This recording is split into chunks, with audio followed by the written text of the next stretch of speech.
What is going on, guys? Today we're going to be going over the Kayo guide. Now I know Kayo is semi, out already, but as you all know, I like to make sure that I know the tips and tricks well. I like to know the ins and outs of the character, and I want to give you all tips that I know will actually work.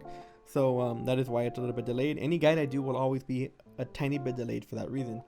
And also, I like to learn the fundamentals of the game. I really enjoy learning everything about a game, and that includes the characters and everything that is possible with them.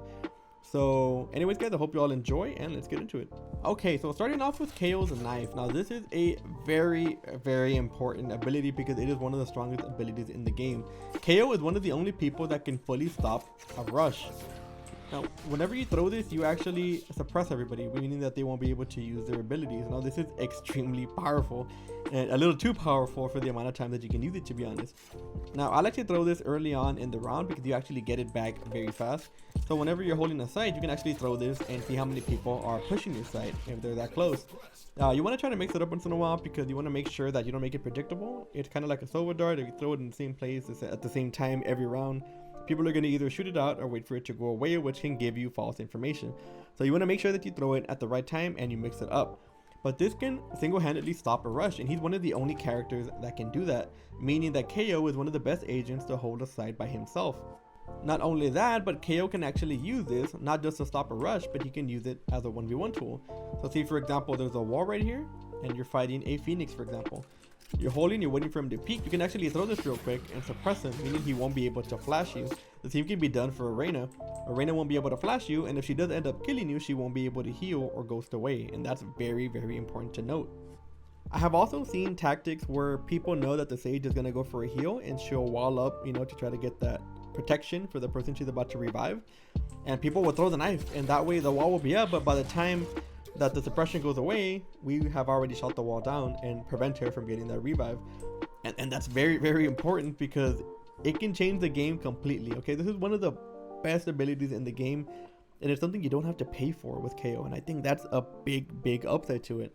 You want to make sure that you use this as often as possible, but you also want to make sure that you're being smart with it. Now, the cool thing about this ability also is that it doesn't have to be used for offensive purposes all the time. It's a great way to get info.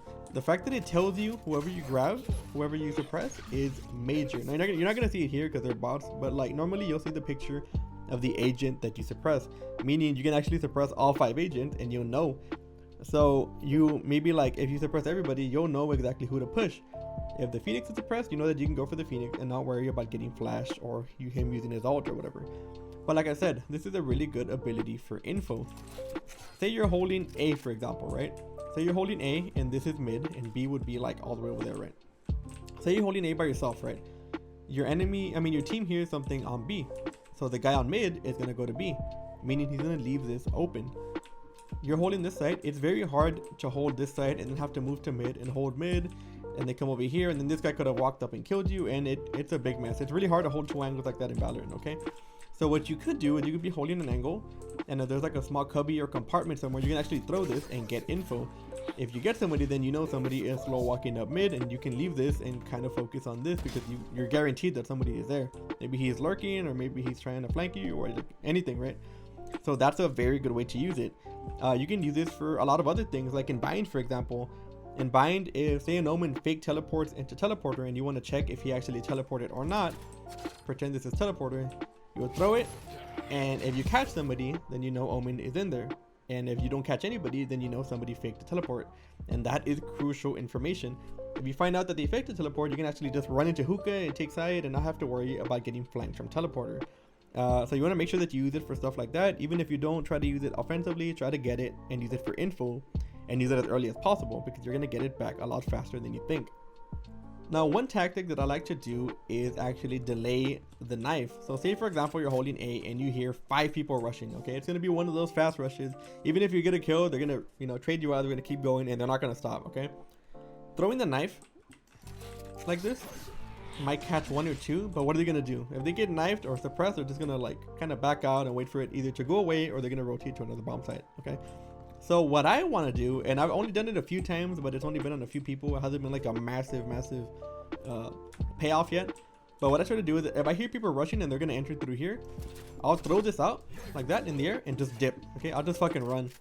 and that delays it for a little bit. So hopefully, in theory, they push out and they're right here, hopefully in the open, and they'll be suppressed, meaning they won't be able to escape from any bullets or from any abilities or anything like that.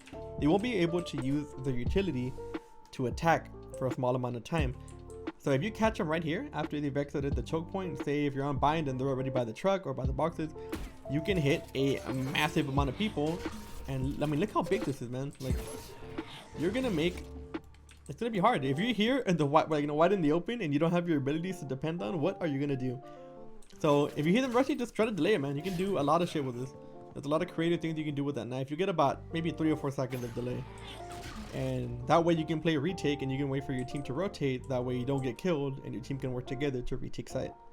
Now let's get into his flashbangs. Now I think his flashbangs are actually one of the best flashbangs in the game just because of how effective they are.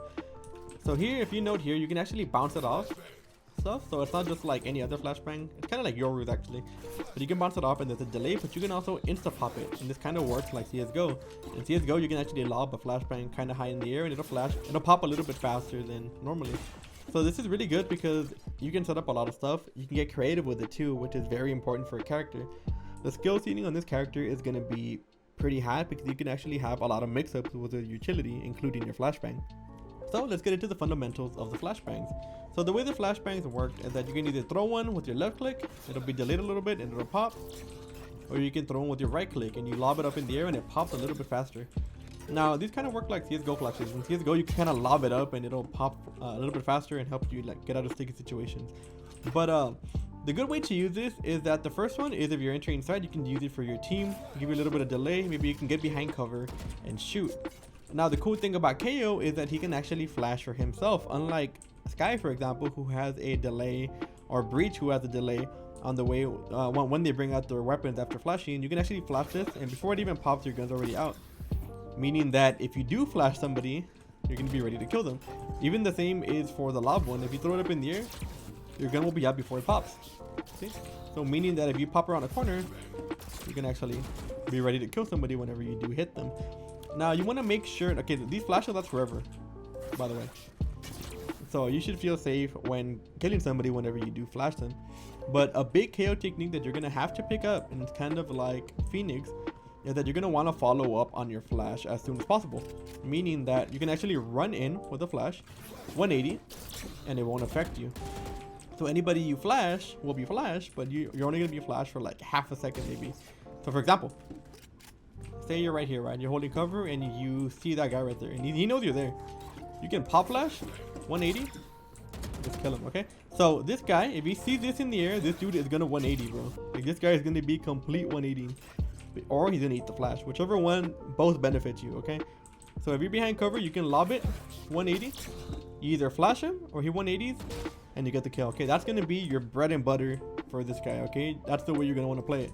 There's no point in flashing and then you wait, and then by the time you peek, he's either, you know, not flash anymore, or he's done 180 and he's already looking back at your angle. Okay, that's the way you're gonna want to play that. And you should be winning almost every gunfight unless he just randomly sprays and eats the flash. Then it's unlikely it happens. But that's kind of the way you're gonna want to play it. Around every corner, you're gonna want to pop flash, 180. Okay, you're gonna want to follow your flash. You can even do this in close range, man. Like, it's honestly not bad. Like, it's crazy how good this is. You're actually really mobile as KO, and that's kind of the way you're gonna want to play the flash. The same could be said for the long range one, the one that detonates a little bit faster. I mean, a little bit slower. You can pop flash this for your team. Tell your team to 180. They 180 at the enter site, and they kill whoever they want to kill. Now this is gonna take a little bit of teamwork, you know, because your team's gonna have to coordinate on when they 180, but that is the best way to use it. I've died a lot of times because the KO knows how to do this, and they'll pop flash and I'll be there, and I'm kind of a sitting duck either way. I either 180 and, you know, get killed from behind, or I eat the flash and die. And these things pop fast, man, too. Like, it may look kind of slow here, but you don't know how, unless you've been hit by it, you don't know how hard it is to react to a flash like this, because it just hits you out of nowhere. You're just there holding an angle, and then it's just like, ooh, bam, it popped right here, and you can't do anything. And sometimes you'll be holding an angle and it'll pop, and you just kind of hit the wall, and you'll be flash hitting the wall. Like, you think you're going into cover, but you're not. You're just fucking getting stuck and you die. It's pretty frustrating, and it's honestly really hard to deal with. you can actually do that also, which I think is super cool. Sometimes the people won't even see it. Instead of having to like boom and having it like, you know, in the open, people just kind of throw it in the air, and it does, you know, it's not gonna be the best thing to do, but you could mix it up that way. You don't want to be too predictable.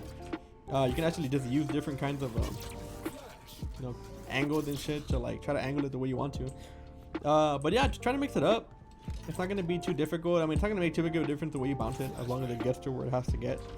But just have fun with it, man. Like, it's a really fun thing to use. It bounces off shit. It's not the bounciest thing. It's not like a Yoru flash, but when I get that, like, if you walk towards it, you can actually bounce it a lot farther compared to you just like, you know, throwing it normally. But yeah, that's kind of the bread and butter. That's kind of the gist of the flashbang, and that's should be the way you're using it. Okay, so next we're gonna be using Kayo's Molly. Now, Kayo's Molly is pretty much like a Killjoy Molly. It's pretty much the same thing. It just damages people, and I think it does 4 pulses. Yes, it does 4 pulses of damage, and it actually does a lot of damage, so you can actually use this for a lot of different ways. One thing that I've learned is that even if you knife an entire team on site, you know, on a bomb site, and they're all suppressed, a lot of the times they'll push in anyway. They'll try to like force it onto site, and I feel like that is one of the best ways to use this Molly, because sometimes I throw it just in case. So what I do is during the game I condition, right? So I'll throw this knife and say I suppress all 4 people, and they push side right away, and they do it anyway despite being suppressed, because they know that there's probably only 2 to 3 people on site, and they want that 5v3 advantage, right? So they'll push it even if they're suppressed, without flashes, without anything. Kind of dumb, but they'll do it. People do it either way, right? So what I learned is that if I find out that teams do this, after I knife and I get the suppression, I'll do that. Okay, so I'll throw it right on the choke point, and a lot of the time they'll just walk into it and you'll get free damage, and sometimes even a kill. And the good thing about that is that even if like Reyna gets a kill, for example, she won't be able to heal because she'll probably still be suppressed, right? Sage can't heal. Sage can res, at least for a small amount of time. You know how sometimes people walk in the side, you kill somebody, she'll wall, and then she'll res somebody that's right here. She won't be able to do that for a while. That'll give you time to like break her wall, or you know, whatever she's gonna try to set up as a defense. So that's really good for stopping pushes as well. And especially during like a pistol round, this shit can be super good, because it does a lot of damage, and you can't really heal most of the time because a lot of people can't even afford abilities. So I think this is really good for an offensive use, I guess. It can also be used for post plant, and the cool thing about this thing is that you can actually launch it, man. Like, you can imagine the lineup to this. It's similar to another throw ball. I forgot what it was, but look how far you can throw that. Like, you can throw that fucking far, and it won't go off until it lands, because you can bounce it off a bunch of shit, and like it just won't go off until it like lands on the floor, which is super cool. But you can also lob this, so like if somebody is in this corner, you can throw it, and you think someone is in that corner, instead of having a you can just like lob it at them. And you know, it's not going to be that big of a difference. It kind of sticks to the floor wherever you throw it. It doesn't roll, so the lobbing is kind of not super useful. But I guess you won't be able to hit like that angle by throwing it, right, unless you like bounce it off this. But yeah, you can also lob it for a small amount of range, or maybe over objects, which is super useful. So just keep that in mind. But yeah, for post plant, you can probably set up some nasty ass lineups, dude. And like the cool thing about this thing, unlike the Brimstone Molly, it doesn't bounce at all, which means that you can kind of set it up, and wherever it lands, it's gonna land and it's gonna stay, right? So if you want to watch that, for example, you can just throw it and just hope it lands there. Oh, that's so bad. You can just hope it lands where you want it, and it'll just perfectly stick, and it's beautiful. This is gonna delay plant for a long time. It can delay diffusing for a long time. Like, it's a really good object. And the cool thing about this item as well is that you don't have to worry about walls, kind of like the Killjoy Molly. So like, trying to find a good area to do this. So for example, say you planted the bomb right here. The bomb is planted right here. You don't have to like try to bounce it, because a lot of the time this thing will carry over through the wall. So every time you throw it, it'll go through any wall you throw. So you can cover a massive radius, because the Killjoy radius is not this big for her Molly, okay? And I think this one does more damage, if I'm not mistaken. So like, you can cover a massive amount of coverage with this. It's also good for flushing people out of corners, like out of tight little angles. So if you're pushing sight and you think that there's an angle that somebody might be holding, right? Like say, like an example here. Okay, well, just imagine someone can be here, right? This is the corner. You can just clear it. And the good thing to do when you throw one of these to clear a corner is you make sure you throw it a little bit past them, So like, say this is closed, right? And they're right here. You don't want to throw it right here, okay? Because then they're just gonna run out of it and maybe kill you. You want to throw it a little bit past them. So if I'm here, you want to throw it like right here. So I'm stuck. So that way I have to run through it in order to get out of it. You get me? So if somebody's holding a corner, say someone's right here, you want to throw it right like here. That way they have to run through this entire area to be able to escape the coverage of it, and they're pretty much gonna die. They're gonna die to this thing, or they're gonna die to your gun, right? So that's a give or take for that. But yeah, I think the best thing to learn if you want to main KO is to come up with your own like throwables, come up with your own lineups, and you're gonna get a lot of value out of this item. So anyways guys, I hope you all enjoyed the video, and for more Valorant highlights, guides, and discussion videos, keep it right here, and I will see you all in the next video.